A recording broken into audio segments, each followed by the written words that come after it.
Bem-vindos ao nosso espaço de análise. Hoje a gente mergulha numa figura assim, tão humana, né? Tão complexa. Simão Pedro, aquele pescador da Galileia que, bom, segundo o material que a gente está olhando, foi escolhido por Jesus para ser um pilar, uma pedra fundamental da sua igreja. É uma figura fascinante, sem dúvida. E o interessante, né, como você disse, é que o material não tenta pintar ele como um herói perfeito, sem falhas. Muito pelo contrário. O texto faz questão de destacar as fragilidades, medos, contradições dele. E é justamente aí, nessa humanidade tão palpável, que a narrativa que a gente tem coloca a ação da graça divina, aquela força transformadora que vem de Deus. Exatamente. E isso, claro, levanta a questão central que a gente quer debater um pouco hoje, essa transformação do Pedro, que é impressionante, né, de um seguidor que era muitas vezes impulsivo, até medroso em momentos cruciais, para um líder firme da igreja ali no comecinho. Essa mudança toda, ela deve ser entendida, assim, primordialmente como o triunfo da graça divina sobre essa fraqueza dele que era tão evidente. Ou será que, na verdade, faz mais sentido a gente pensar nisso como uma via de mão dupla mesmo? Uma sinergia, sabe? Quer dizer, uma interação ali constante, onde a resposta do próprio Pedro, o jeito como ele reagiu, o arrependimento dele, a decisão de cooperar, de se deixar moldar, foi tão crucial, tão essencial, quanto a própria iniciativa de Deus. Pois é. Bom, da minha parte, eu vou defender mais a ideia de que o material que a gente está analisando, ele dá um peso maior para essa fragilidade do Pedro. É quase como se essa fraqueza fosse o palco principal mesmo, sabe?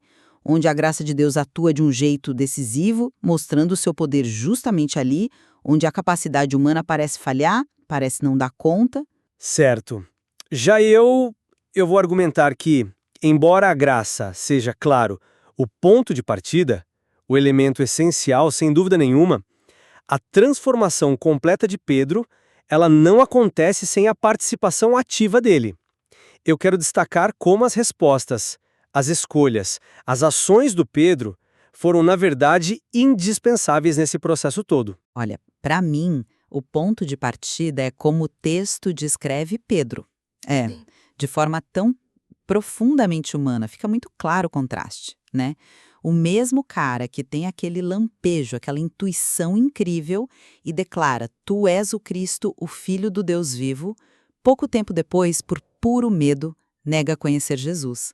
3 vezes. E isso depois de ter prometido ficar ao lado dele, ir até as últimas consequências. Essa queda, sabe? Negar o mestre ali diante de uma simples empregada, para mim isso escancara uma insuficiência humana básica quando a gente é deixado por conta própria. O próprio material diz que é precisamente nessa humanidade marcada pela fraqueza que resplandece o poder transformador da graça de Deus. E a prova maior disso, na minha visão, é a mudança radical que a gente vê lá em Pentecostes. O Pedro que tremia de medo vira um pregador corajoso que não hesita em confrontar a multidão, dizendo que eles crucificaram Jesus. Isso não me parece um simples amadurecimento pessoal, sabe? Parece uma força que veio de fora, uma força infundida pela graça. Por isso, eu concordo com a conclusão do texto. A verdadeira força não nasce da perfeição humana, mas da confiança humilde em Deus. A fraqueza de Pedro não foi só um defeito a ser superado, foi o canal por onde a graça agiu com mais força ainda. Entendo perfeitamente essa leitura, e é inegável, a fragilidade está lá, o tempo todo. Mas eu vejo a coisa por um ângulo um pouquinho diferente. Essa fragilidade, ela convive desde o início com momentos de fé e de atitudes bem significativas da parte dele. A gente não pode simplesmente diminuir a importância daquela declaração: "Tu és o Cristo". Foi um momento de reconhecimento genuíno, profundo, mesmo que depois ele tenha vacilado, né? E talvez mais importante ainda, seja como o texto interpreta a reação de Pedro depois da negação. Aquelas lágrimas amargas, elas não são vistas como desespero final, um ponto final. São vistas como conversão e recomeço.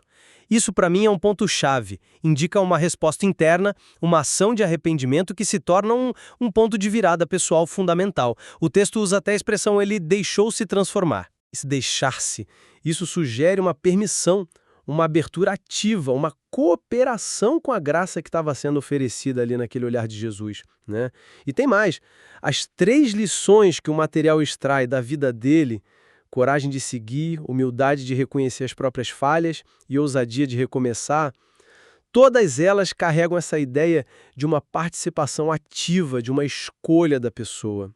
Então, na minha visão, a graça divina capacita. Ela convida, oferece a força, mas ela não anula, não substitui a resposta humana. A transformação de Pedro é esse encontro, quase uma dança, sabe, entre a iniciativa de Deus e a resposta humana. Eu entendo o foco na resposta dele, mas volto para a negação. Para mim, aquilo foi mais do que um tropeço feio. Foi a demonstração clara de uma incapacidade real naquele ponto específico. Ele fez uma promessa forte, cheio de convicção, e quebrou essa promessa de forma espetacular, quase que imediatamente depois. O texto diz que ele tremia diante de uma serva.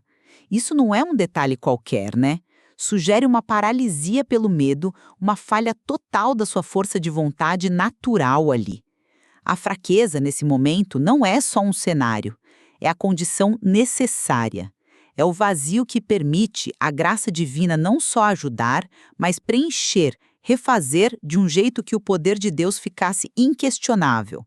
A graça, nesse caso, não só conserta, ela reconstrói onde a natureza humana falhou completamente. Pensa bem, se a força dele fosse suficiente ali, onde estaria a demonstração clara do poder divino agindo? A fraqueza extrema dele é que torna a intervenção da graça tão evidente e transformadora. Eu reconheço a profundidade da queda na negação. Concordo que foi um momento terrível, sem dúvida. Mas será que isso define o Pedro por inteiro, mesmo antes de Pentecostes? A gente tem que lembrar, ele já tinha largado tudo para seguir Jesus, já tinha convivido com ele, aprendido e feito aquela confissão central lá em Cesareia de Filipe. A negação foi o fundo do poço, claro, mas a resposta dele, como o texto mesmo aponta, foi o choro amargo, que se tornou conversão e recomeço. Isso não é passividade, de jeito nenhum, é uma reação visceral, sofrida, que mostra que a ficha caiu, que ele teve consciência do que fez e se abriu para a restauração.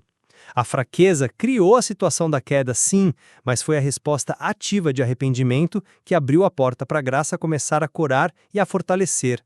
A graça encontrou ali um coração quebrado, sim, mas um coração que respondeu, que se voltou para Deus. Não foi algo imposto a alguém inerte, entende? Ele sentiu o peso do erro e se moveu de alguma forma em direção ao perdão. Isso é uma ação, mesmo que seja uma ação de reconhecer a própria miséria. Mas vamos olhar para os catalisadores explícitos da transformação que o material menciona. O primeiro gatilho da mudança depois da negação é algo externo, o olhar de Jesus. Não é uma força que brota de dentro do Pedro, é o olhar do outro, um olhar de misericórdia que o leva às lágrimas, à conversão. E depois, a transformação mais radical, a virada de chave mesmo, acontece em Pentecostes, e Pentecostes é descrito claramente como uma intervenção divina direta, a descida do Espírito Santo sobre os apóstolos, capacitando eles de uma forma sobrenatural. O contraste entre o Pedro que nega Jesus por medo de uma conversa informal ali no pátio e o Pedro que poucas semanas depois se levanta em Jerusalém e prega com uma autoridade impressionante para milhares de pessoas, acusando-as diretamente pela morte de Jesus, como a gente lê lá em Atos capítulo 2, essa diferença é tão brutal que me parece apontar para uma ação divina, assim, avassaladora. Uma infusão de poder que vai muito além de um processo interno de melhora gradual ou de uma simples resposta ao arrependimento. Parece mais uma recriação operada pela graça. Como explicar uma mudança tão rápida e profunda só pela força de vontade dele, mesmo que ele estivesse arrependido? Ninguém aqui está negando a importância fundamental desses momentos de forma alguma. O olhar de Jesus é potentíssimo, claro, mas ele provoca uma reação em Pedro. O choro, a conversão. Essa resposta interna é crucial, é a parte dele nessa história. E Pentecostes, sim, é um divisor de águas, um derramamento de poder divino inegável. Mas a pergunta é: sobre quem essa graça de Pentecostes age? Ela age sobre um homem que já tinha encarado a própria falha de frente, já tinha chorado o seu arrependimento, já tinha ouvido de Jesus ressuscitado, apacenta minhas ovelhas, que já era uma restauração, um novo chamado. Ele já tinha escolhido o caminho do recomeço, ele deixou-se transformar como o texto enfatiza. A graça de Pentecostes não caiu num vazio, sabe? Nem sobre alguém passivo ou indiferente. Ela encontrou um terreno preparado, ainda que marcado pela fraqueza anterior, mas um terreno que já tinha sido arado pela dor do arrependimento e pela aceitação do perdão. Existe uma dinâmica aqui, entende? A graça age e Pedro responde. Ele coopera, ele permite que essa graça o transforme mais e mais profundamente. Não é uma força externa agindo sobre um objeto, mas uma capacitação divina encontrando um sujeito que consente e participa ativamente dessa transformação. A força veio do Espírito, claro, mas encontrou um Pedro disposto a recebê-la e a usá-la. Eu vejo essa dinâmica que você descreve, mas ainda assim a ênfase do texto me parece recair consistentemente na ação da graça. Pensemos nas lições finais que o material extrai: coragem de seguir, humildade de reconhecer, ousadia de recomeçar. Elas são apresentadas como aprendizados que brotam da experiência de ser tocado pela graça, apesar da falha ou, talvez como eu disse, justamente por causa da falha. O texto parece nos ensinar a depender dessa graça, a reconhecer nossa insuficiência, a afirmação de que a fé não elimina nossas fragilidades, mas nos convida a deixá-las ser tocadas pela graça, reforça na minha leitura a ideia da graça como agente ativo principal, que age sobre a passividade ou, no máximo, sobre a receptividade da nossa fraqueza. Até mesmo o martírio dele, o testemunho final, embora seja um ato corajoso, pode ser visto primariamente como a graça divina o sustentando até o fim, dando a ele uma força para suportar algo que, por suas próprias forças naturais, talvez fosse impossível. A primazia, o protagonismo, me parece ser da ação transformadora de Deus que escolhe o fraco para manifestar seu poder. Mas olha só os verbos que o texto usa para descrever essa jornada e as lições aprendidas: seguir, reconhecer, deixar-nos perdoar, permitindo que Deus faça.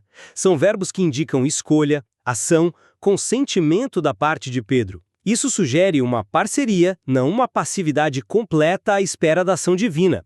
A própria fé, que o texto descreve como confiança mais do que certeza, exige um ato contínuo da vontade.